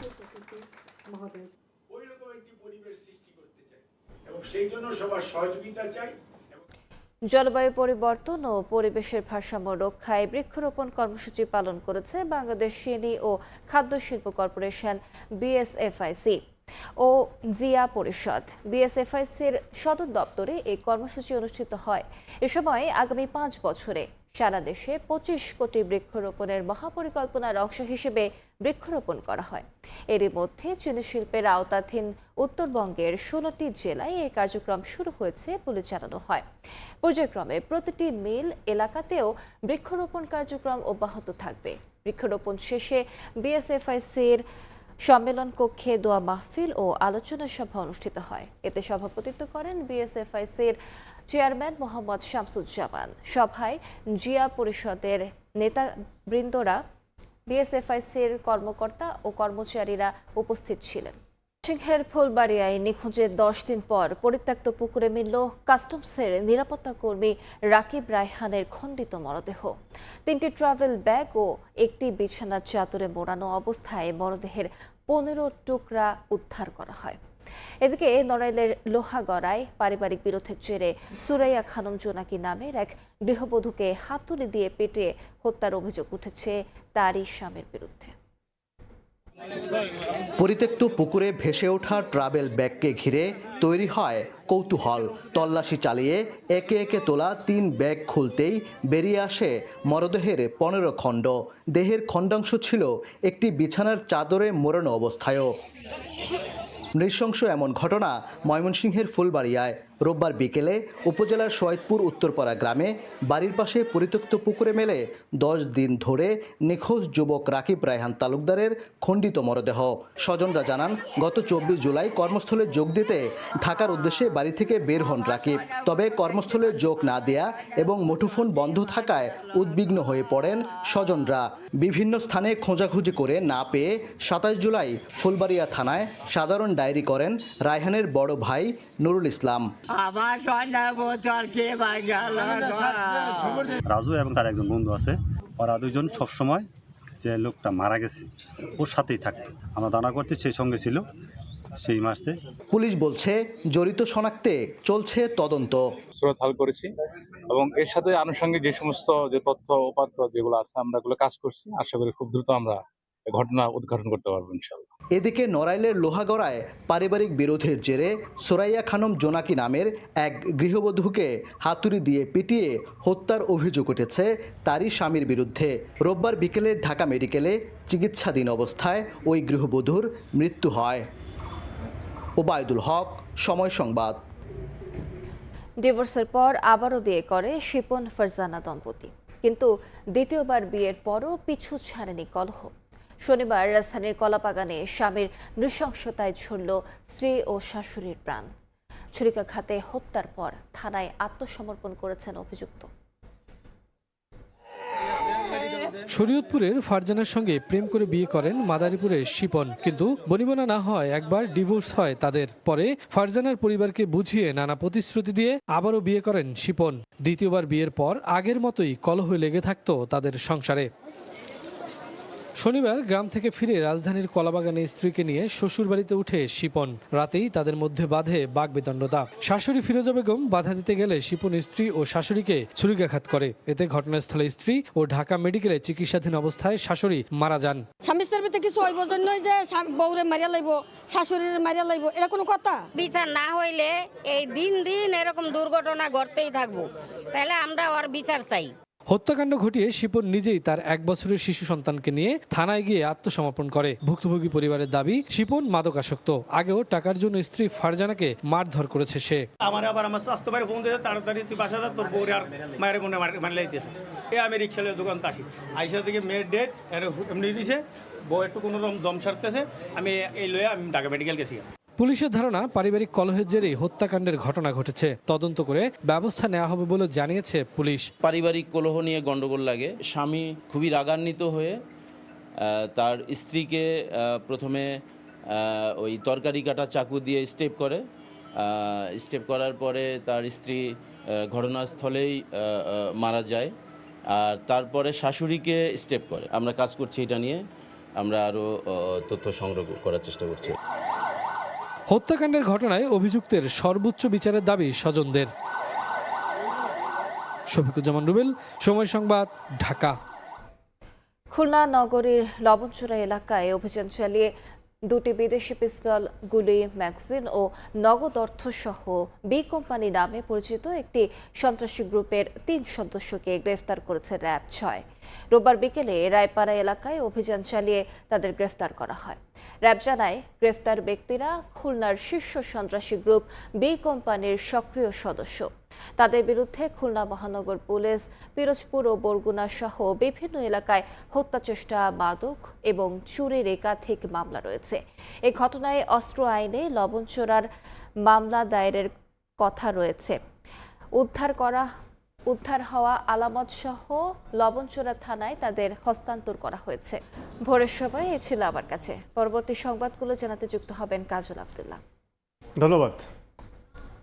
পরবর্তী সংবাদগুলো জানাবো আমি কাজল আব্দুল্লাহ। দেখছেন ভোরের সময়, সঙ্গে থাকুন। দেখছেন ভোরের সময়। সাগরে মাছের আনাগোনা কম, তার সঙ্গে বৈরী আবহাওয়ার সংকটে ফেলেছে কক্সবাজারের জেলেদের। ছোট ট্রলারে কিছু সামুদ্রিক মাছ মিললেও কাঙ্ক্ষিত ইলিশের দেখা নেই। ঘাটে কমেছে মাছের সরবরাহ, বাড়ছে ট্রলার মালিক ও মৎস্য ব্যবসায়ীদের লোকসান। আবহাওয়া স্বাভাবিক হলে কয়েক সপ্তাহের মধ্যেই জমে উঠবে ইলিশের মৌসুম, এমনটাই প্রত্যাশা তাদের। মোহাম্মদ ফরাজের ক্যামেরায় সুজাউদ্দিন রুবেলের রিপোর্ট। কক্সবাজার মৎস্য অবতরণ কেন্দ্রের ঘাটে ভিড়ছে ছোট ছোট ট্রলার, তবে নেই গভীর সাগরে মাছ ধরার বড় ট্রলার। ছোট ট্রলারগুলো থেকে নামানো হচ্ছে লইট্টা, চিংড়ি, পোয়া, ছুরি ও রূপচাঁদা সহ হরেক রকমের সামুদ্রিক মাছ। জেলেরা বলছেন ইলিশের দেখা না মিললেও উপকূলের কাছাকাছি এলাকায় 1-2 দিন জাল ফেলতে কিছু সামুদ্রিক মাছ ধরা পড়ছে। সরবরাহ কম থাকায় মাছের দামও তুলনামূলক বেশি। ওগুলো হচ্ছে ডেলি ফিশিং এর মাছ, ওগুলো সকালে গেছে বিকেলে আইছে, বিকেলে গেছে আবার সকালে আইছে। লইট্টা মাছ পাওয়া যাচ্ছে, ইচা মাছ, চিংড়ি পাওয়া যাচ্ছে। টেলিভিশনে ছোট কারো মাছগুলো যেগুলো পড়তেছে ওগুলা ওর থেকে আর বড় হয় না। 58 দিনের নিষেধাজ্ঞা শেষে বড় ট্রলার সাগরে গেলেও বারবার বৈরী আবহাওয়া ও সতর্ক সংকেতে ফিরে আসতে হয়েছে। ব্যবসায়ীদের দাবি, সাগরে ইলিশের তীব্র সংকট থাকায় চাহিদা অনুযায়ী মাছ মিলছে না, ফলে অনেক ট্রলার অলস পড়ে আছে, আর চলমান খরচে বাড়ছে লোকসান। সমুদ্রে বাতাসের জন্য ইলিশ মাছ ধরা পড়ছে না, ইলিশ না পাওয়ার কারণে অনেক ট্রলার তুলে রাখছে।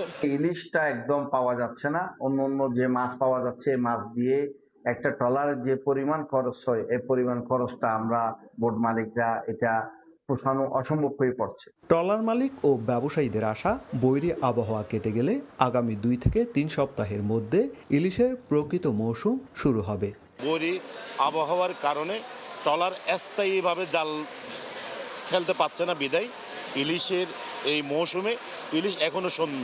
কক্সবাজার মৎস্য অবতরণ কেন্দ্রে তথ্য অনুযায়ী গত 12 মে থেকে 31 জুলাই পর্যন্ত কেন্দ্রে এসেছে 134 টন ইলিশ এবং 958 টন অন্যান্য সামুদ্রিক মাছ। সুজাউদ্দিন রুবেল, সময় সংবাদ, কক্সবাজার। গভীর সমুদ্রে মাছ ধরার নেই অনুমতি।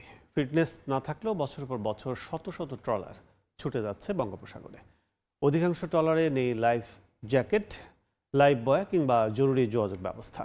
অনেক ক্ষেত্রে পৌঁছায় না আবহাওয়ার সতর্ক বার্তাও। একের পর এক দুর্ঘটনায় প্রাণ হারাচ্ছে জেলেরা, তবু থামছে না এই ঝুঁকিপূর্ণ সমুদ্র যাত্রা। বিস্তারিত শিকদার জাবির হোসেনের রিপোর্টে, ক্যামেরায় ছিলেন তৌকিব পেদা। জীবিকার তাগিদে প্রতিদিন বঙ্গোপসাগরের উত্তাল ঢেউ পেরিয়ে গভীর সমুদ্রে ছুটে যায় শত শত মাছ ধরার ট্রলার, কিন্তু এসব ট্রলারের বড় অংশেরই নেই ফিটনেস, নেই গভীর সমুদ্রে মাছ ধরার বৈধ লাইসেন্সও। বছরের পর বছর এভাবেই চলছে ঝুঁকিপূর্ণ সমুদ্র যাত্রা। শুধু লাইসেন্স ও ফিটনেসের অভাবই নয়, নিরাপত্তা ব্যবস্থার চিত্র উদ্বেগজনক। মাঝারি আকারের অনেক ট্রলারই চলে যাচ্ছে গভীর সমুদ্রে। অধিকাংশ ট্রলারে নেই পর্যাপ্ত লাইফ জ্যাকেট, লাইফ বয়া, জরুরি উদ্ধার সরঞ্জাম কিংবা আধুনিক যোগাযোগ ব্যবস্থা। বৈরী আবহাওয়া বা দুর্ঘটনার মুখে পড়লে জেলেদের জীবন রক্ষার সুযোগও থাকে না। এই বছরে গেল আগের বন্যাটায় বেমালা বোট ক্ষয়ক্ষতি হয়েছে, মানুষজনও ক্ষয়ক্ষতি হয়েছে। বোটগুলো গেলে হঠাৎ মারি পড়ে, কোনো সিঙ্গেল পাওয়া যায় না। এইটা বুঝি যখনই লাহার অনেক বাড়ে তখন আমরা মনে করি যে আবহাওয়া খারাপ হয়েছে। প্রায় ঝড় কিংবা দুর্যোগের ঘটনার শিকার হচ্ছে মাছ ধরার ট্রলার। গত 1 মাসই বঙ্গোপসাগরে ঝড়ের কবলে পড়ে ডুবে গেছে অন্তত 10টি মাছ ধরার ট্রলার। এতে 50 জনের বেশি জেলে নিখোঁজ হন। অনেকেই দিনের পর দিন সাগরে ভেসে থেকে অলৌকিকভাবে প্রাণে ফিরলেও এখনো নিখোঁজ রয়েছেন কয়েকজন। গত 7 জুলাই এবং 15 জুলাই কুয়াকাটা সমুদ্র সৈকতে ভেসে আসে 2 জেলের মরদেহ। প্রতি বছরই এভাবে ট্রলার ডুবির ঘটনায় বহু জেলে নিখোঁজ হন। তাদের অনেকেরই আর কোনো খোঁজ মেলে না। জেলেদের অভিযোগ, অধিক লাভের আশায় অনেক ট্রলার মালিক নির্ধারিত সীমার বাইরেও মাছ ধরতে পাঠান ট্রলার, কিন্তু সেই ঝুঁকির পুরো বোঝা বহন করতে হয় জেলেদেরই। নিরাপত্তা সরঞ্জাম নিশ্চিত না করেই তাদের পাঠানো হয় গভীর সমুদ্রে। নিয়মিত তদারকির অভাবে বছরের পর বছর চলতে থাকে এসব অনিয়ম। আসমান অবস্থায় আমরা থাকি, এরকম কিছু দেয় না কোম্পানিরা। আমারও কোনো জ্যাকেট নাই, কোনো কিছু নাই। সিঙ্গেল উঠলে আমরা ওই অনুভব করে, বাতাস উঠলে অনুভব করে আমরা আয়াবত্ত হয়। সমুদ্রে জেলেদের প্রাণহানির ঝুঁকি কমাতে আধুনিক নৌ নিরাপত্তা ব্যবস্থা, স্যাটেলাইট ভিত্তিক যোগাযোগ এবং আবহাওয়ার সতর্ক বার্তা দ্রুত পৌঁছে দেওয়ার কার্যকর ব্যবস্থা গ্রহণ করা জরুরি বলে মনে করছেন বিশেষজ্ঞরা। এই জন্য সরকারের উচিত হলো এদেরকে পর্যাপ্ত নৌ নিরাপত্তা ব্যবস্থার আওতায় নিয়ে আসা, পর্যাপ্ত সরঞ্জাম দেওয়া এবং পাশাপাশি রেজিস্ট্রেশনের মাধ্যমে নিয়ে আসলে। মৎস্য বিভাগ বলছে 10 থেকে 40 মিটার গভীরতার সামুদ্রিক এলাকায় মাছ শিকারের জন্য জেলে ট্রলার পরিচালনার নির্দেশনা রয়েছে। নিরাপত্তা নিশ্চিত করতে নিয়মিত নজরদারি এবং প্রয়োজনীয় পদক্ষেপ নেওয়া হচ্ছে বলেও দাবি তাদের। যারা আমাদের মাছ ধরার অনুমতিপত্র ব্যতি রেখে মাছ ধরতে যায় তাদের বিরুদ্ধে আমাদের অভিযান অব্যাহত আছে এবং আমরা তাদেরকে আইনের আওতায় আনছি, সেই সাথে তাদেরকে এই অনুমতিপত্র প্রদানের আওতায় নিয়ে আসছে। মৎস্য বিভাগের তথ্য অনুযায়ী জেলায় মাত্র 1000 জেলে ট্রলারের সমুদ্রে মাছ ধরার অনুমতিপত্র রয়েছে, অথচ বাস্তবে 10,000-এর বেশি ট্রলার সমুদ্রে যাচ্ছে। বিরাট এই জনগোষ্ঠীর জীবনের নিরাপত্তায় আজও নেওয়া হয়নি কার্যকর কোনো ব্যবস্থা। শিকদার জাবির হোসেন, সময় সংবাদ, পটুয়াখালী। পটুয়াখালীর মির্জাগঞ্জের পায়রা নদীর ভাঙনে প্রতিদিনই বিলীন হচ্ছে ফসলি জমি, ঘরবাড়ি সহ বিভিন্ন স্থাপনা। শেষ সম্বল হারিয়ে নিঃস্ব বহু পরিবার। ভাঙন রোধে জিও ব্যাগ ফেলার পাশাপাশি বাঁধ মেরামতের আশ্বাস পানি উন্নয়ন বোর্ডের। সুজন দামের ছবি এবং মোহাম্মদ মনির হোসেন বাদলের তথ্য নিয়ে রিপোর্ট।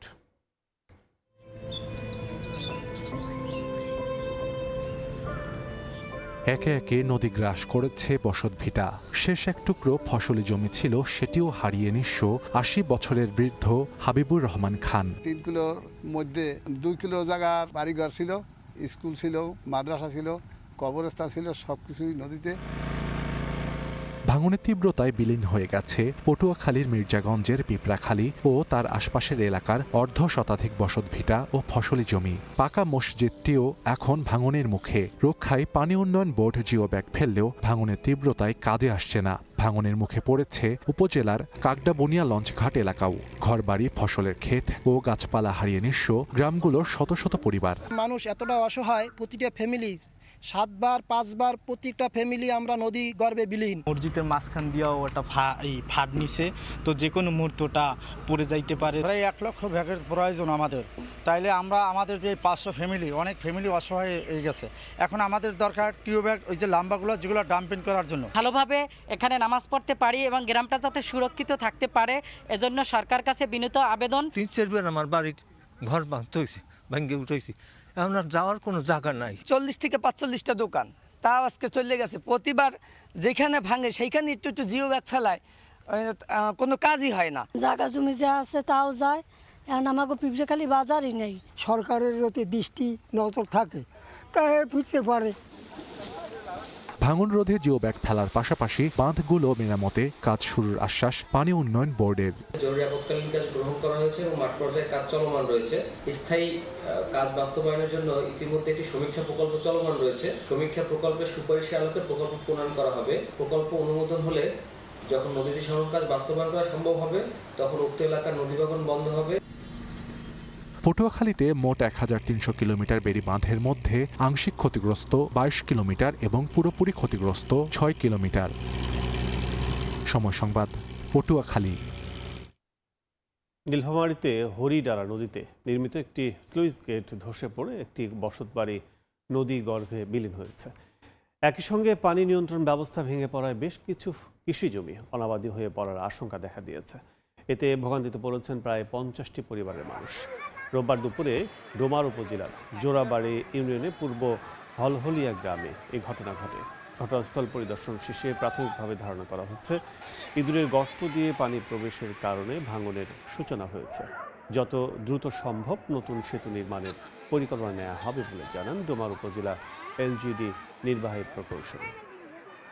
বছর আগে হস্তান্তর করা মহিলা পলিটেকনিকের ছাত্রীনিবাসে দেখা দিয়েছে ফাটল। একাডেমিক ভবনে খসে পড়েছে পলেস্তারা। প্রকৌশলীরা একে নকশাগত ত্রুটি বললেও মেয়াদের দোহাই দিচ্ছে ঠিকাদার।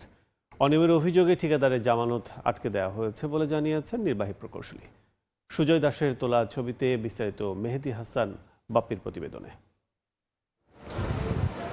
দেয়ালে বিশাল ফাটল আর খসে পড়েছে পলেস্তারা। এটি নির্মাণাধীন বরিশাল মহিলা পলিটেকনিক ইনস্টিটিউটের ছাত্রীনিবাসের রান্নাঘর আর মূল একাডেমিক ভবন। নারীর কর্মসংস্থানে কারিগরি শিক্ষার জন্য নগরীর আলেকান্দায় 3 একর জমিতে 73 কোটি 95 লাখ টাকায় নির্মিত হচ্ছে প্রতিষ্ঠানটি। 2022 সালে শুরু হয়ে 2024 সালে হস্তান্তর করা হয় 6তলা একাডেমিক ভবন। 4তলা ছাত্রীনিবাসের অগ্রগতি কাগজে কলমে শতভাগ দেখানো হলেও হস্তান্তরের 2 বছরের মাথায় রান্নাঘর ও মূল ভবনে ফাটল এবং একাডেমিক ভবনের পলেস্তারা খসে পড়েছে। সংশ্লিষ্টদের মতে মূল ভবনের সঙ্গে ব্রিক স্ট্রাকচারের অপরিকল্পিত সংযোগের কারণেই এই ধস। কিচেন ভবন ওটা একটু প্রবলেম আছে, তারপর বাইরেও আছে যে নোনায় ধরছে কোনো কোনো জায়গায়। যে এগুলো নিয়ে আমি ওনাদেরকেও দেখিয়েছি, ওনারা বলেছেন যে এগুলো আমরা ঠিক করে দেবো। সয়েলের অসমবসন হয়েছে। আর একটা বিষয় আমার কাছে মনে হলো যে দুটি ভবন ছোট বড় মিলিয়ে দুটো একদম পাশাপাশি একটার সাথে আর একটা লাগানো, এটা করা আমার মনে হয় ঠিক হয়নি। একটা ভবনের ত্রুটি আর একটা ভবনকে এফেক্ট করছে এখানে। ঠিকাদারি প্রতিষ্ঠানের দাবি 2 বছর আগেই ভবন হস্তান্তর করায় বর্তমান ক্ষতির দায়ভার তাদের নয়। তদারকি বাড়ানোর দাবি নাগরিক সমাজের। 1 বছর পর্যন্ত যে কোনো সমস্যা হলে সেটা ঠিকাদার দেখে, তারপর 3 বছর আগের বিল্ডিং সেটা তো আর সমস্যা হইলে সেটার জন্য তো আর আমরা দায়ী না। মানসম্পন্ন কাজ হঠাৎ এই 2 বছরের মধ্যে এত নিম্নমানে কেমন করে চলে আসলো? তো কাজেই এর সুষ্ঠু তদন্ত আমরা চাচ্ছি। যদিও অনিয়মের অভিযোগে ঠিকাদারের জামানত আটকে দেয়া হয়েছে দাবি করে ব্যবস্থা নেওয়ার আশ্বাস নির্বাহী প্রকৌশলীর। এটা হচ্ছে সংশ্লিষ্ট ঠিকাদার এখনো চূড়ান্ত জামানত সে নেয় নাই, সেই কাজটা আবার নতুন করে তারপরে হস্তান্তর করে দেন সে জামানতটা নেবে। শিক্ষা প্রকৌশল অধিদপ্তরের তথ্য মতে বিশাল এই ক্যাম্পাসে এখনও 5টি ভবনের নির্মাণ কাজ চলমান রয়েছে। মেহেদি হাসান বাপ্পি, সময় সংবাদ, বরিশাল। নজরদারির অভাবে মুখ থুবড়ে পড়েছে ভোলার ইসলামিক ফাউন্ডেশনের মসজিদ ভিত্তিক শিশু গণশিক্ষা ও ইত্যাদি মাদ্রাসা শিক্ষা কার্যক্রম। প্রাক প্রাথমিক ও বয়স্ক কোরআন শিক্ষার অধিকাংশ কেন্দ্রেই নেই শিক্ষার্থী। পাঠদান ছাড়াই বছরের পর বছর বেতন নিচ্ছেন শিক্ষকরা। নীতিমালা অমান্য করে স্ত্রী ও স্বজনদের নামে কেন্দ্র ভাগ বাটোয়ারা করে নিয়েছেন ইসলামিক ফাউন্ডেশনের কর্মকর্তা কর্মচারীরা। নাসিরউদ্দিন লিটনের রিপোর্ট, ছবি তুলেছেন উৎপল দেবনাথ। ইসলামিক ফাউন্ডেশন পরিচালিত ভোলার দৌলত খানের চরপাতা দারুল আরকাম ইবতেদায়ী মাদ্রাসায় বসে খোশ গল্পে শিক্ষক কর্মচারীরা। মাঝে মাঝে মাদ্রাসায় এসে এভাবেই সময় কাটান তারা। এ প্রতিষ্ঠানে 3 জন শিক্ষক ও 1 জন কর্মচারী থাকলেও নেই কোনো শিক্ষার্থী। পাঠদানের সময় গিয়ে বন্ধ পাওয়া যায় সদর উপজেলার শিবপুর দারুল আরকাম ইবতেদায়ী মাদ্রাসা। জেলার 14টি ইবতেদায়ী মাদ্রাসার মধ্যে 13টিরই অবস্থা নাজুক। এইসব মাদ্রাসা আমার ছেলে যাই তো আমি দেই না, এমনকি পাড়াবসী কোনো ছেলেও আমি দেইনি। হুজুরে জিজ্ঞাসা করলাম যে আপনার এটা কোনো ফোলাইন নেই, কিছু নেই, আপনারা কি আর আসেন যান? তা আছে তো আমি কই আমি তো দেই না, অর্থ এলাকার কেউ। শিক্ষার্থী এই প্রতিষ্ঠানে ছিল, আছে এখনো, কিন্তু তারা ওই 10:30টার দিকে অন্য প্রতিষ্ঠানে চলে যায়। স্কুলে খাবার দেওয়ার কারণে অন্য জায়গায় চলে যায়। বৃষ্টি বাদল উঠানে কাদা থাকে ঘরে বাড়ি আশপাশে, আমারও একটু যাইতে কষ্ট হয় কাদা ভাঙা, যেজন্য একটু কম যাওয়া, আর গেলে তখন উপস্থিতিটা বাড়ে। ইসলামিক ফাউন্ডেশনের তালিকা সদর উপজেলার বাপ্তা ইউনিয়নের 1 নং ওয়ার্ডের হাজি ইয়াসিন মাতব্বর বাড়ির মক্তবে প্রাক প্রাথমিক কেন্দ্র পরিচালিত হচ্ছে কয়েক বছর ধরে।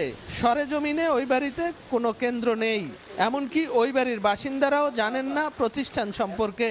তালিকা অনুযায়ী একই ওয়ার্ডের ওহেদ আলী মুন্সি বাড়িতে গিয়েও মেলেনি কেন্দ্রের হদিস। শিবপুর গুচ্ছগ্রাম ও শিবপুর ইসলামিয়া মাদ্রাসা কেন্দ্রের কার্যক্রম বন্ধ পাওয়া যায়।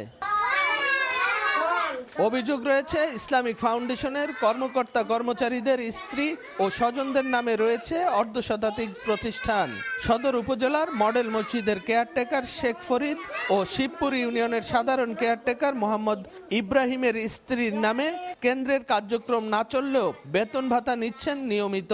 4র্থ শ্রেণীর কর্মচারী জসিম উদ্দিন অন্য জায়গার কেন্দ্র স্ত্রী পারভিন বেগমের নামে নিজ ঘরেই পরিচালনা করছেন। মসজিদ ভিত্তিক কোরআন শিক্ষা কেন্দ্রগুলো সচল থাকলেও প্রাক প্রাথমিক ও ইবতেদায়ী মাদ্রাসাগুলো শিক্ষার্থী শূন্য। আমাদের নিজের পাঞ্জাকানা মসজিদ, এখানে কোনো ইসলামিক ফাউন্ডেশন নামে কোনো প্রতিষ্ঠান নাই। হাজি ইয়াসিন মাতব্বর বাড়ির দরজায় যে মক্তবটা, এটা এখন আর নাই।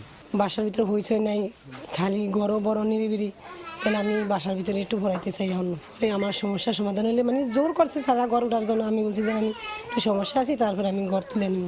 আমি স্যারের লগে এটা যোগাযোগ পরামর্শ করেই পড়াইতেছি এই জায়গায়। স্যারেরা বলছে যে তো পাশে বাড়ি, ঠিক আছে পড়াটা। এমন চলতে থাকলেও নেওয়া হয়নি কোনো ব্যবস্থা। তবে অভিযোগ পেলে ব্যবস্থা নেওয়ার আশ্বাস কর্তৃপক্ষের। তো যদি কেউ তার কেন্দ্রে যে কোনো এরকম কাজ করে থাকেন যেটা আমাদের যেই নীতিমালার পরিপন্থী 2-3 বার শোকজ দেওয়ার পরে তাদের কেন্দ্র নীতিমালা অনুযায়ী আমরা বাদ দেওয়ারও চিন্তা ভাবনা করি।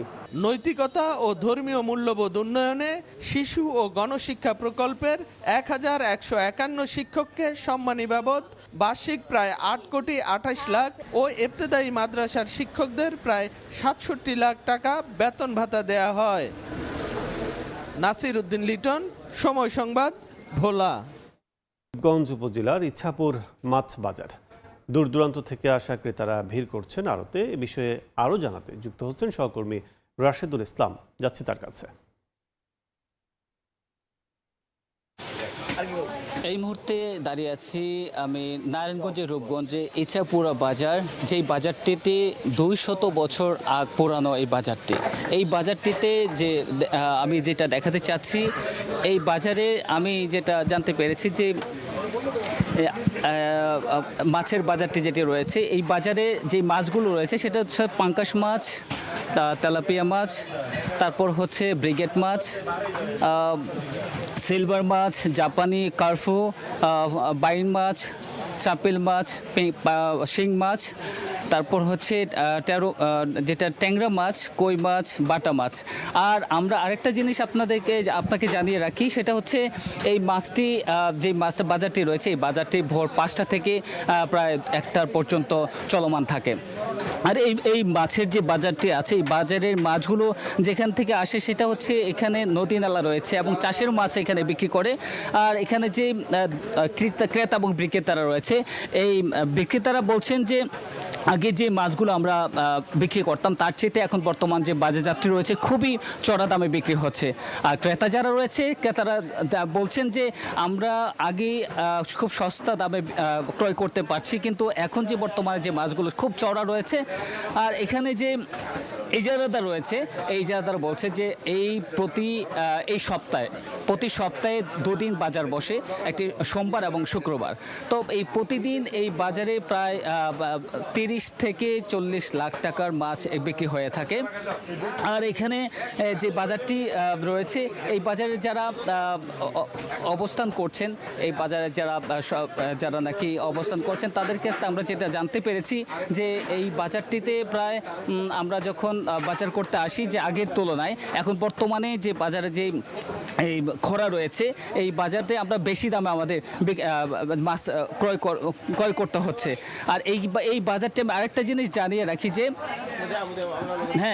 তো এই বাজারটিতে আমি আরেকটা জিনিস জানিয়ে রাখি যে এখানে যে যারা রয়েছে তাদের কাছ থেকে আমরা জানতে পেরেছি এই বাজারটা বর্তমানে যে অবস্থা রয়েছে, তারা আরও বেশি উন্নতি চাচ্ছে, যে যাতে করে এই টিন সেট বাজারটি আরও ভালো করে তৈরি করা হয়। এই ছিল আমার কাছে ইছাপুরা বাজার থেকে সর্বশেষ তথ্য। মাছ বাজারের সবশেষ জানতে সরাসরি ছিলাম নারায়ণগঞ্জের রূপগঞ্জে। কাগজ কলমে আঞ্চলিক মহাসড়ক জাতীয় মহাসড়ক হলেও হয়নি কোনো ধরনের আধুনিকায়ন। ধারণ ক্ষমতার তুলনায় অতিরিক্ত যানবাহন চলাচলে প্রায়ই ঘটছে দুর্ঘটনা।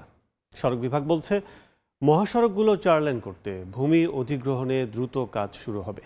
পলাশ রায়ের পাঠানো তথ্য, শামীম হোসেনের ছবিতে রিপোর্ট।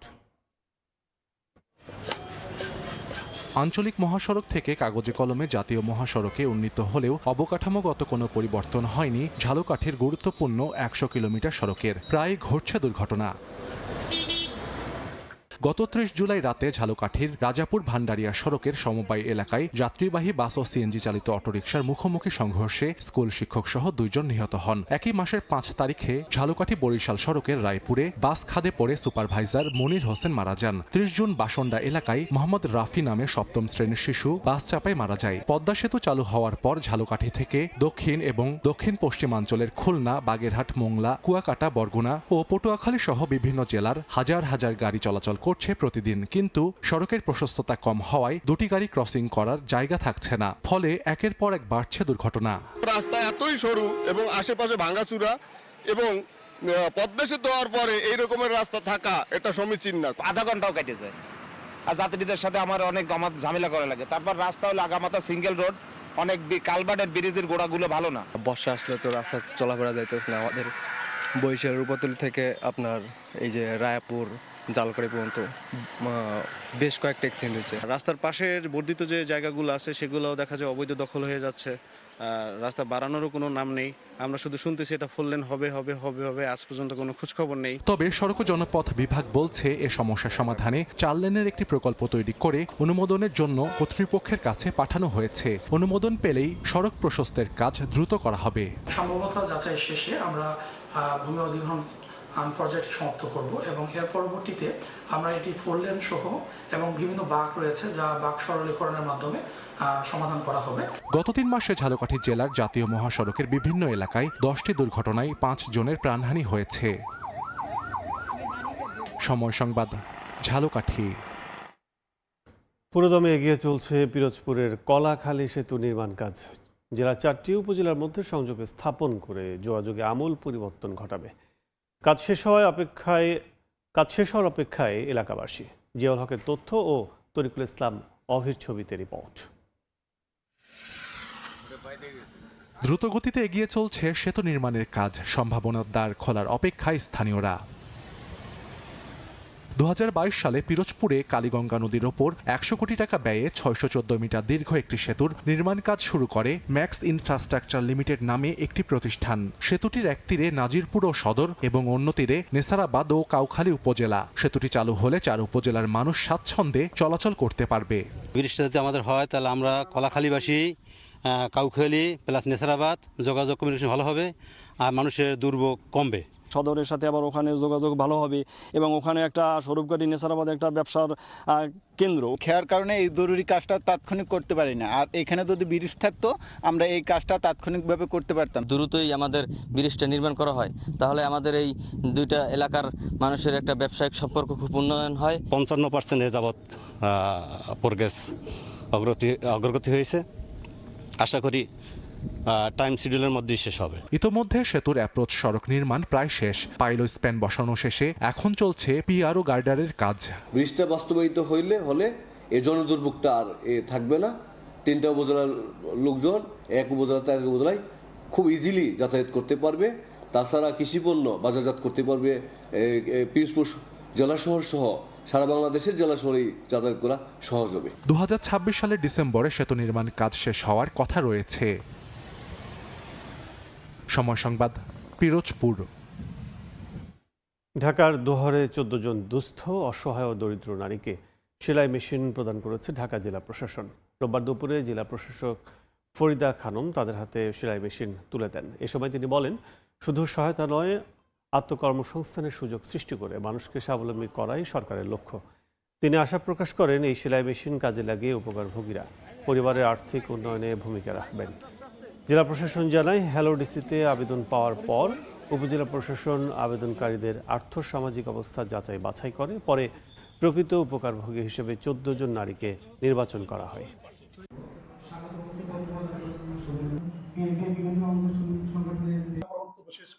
আসসালামু আলাইকুম।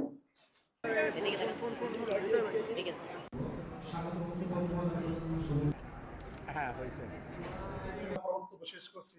আসসালামু আলাইকুম।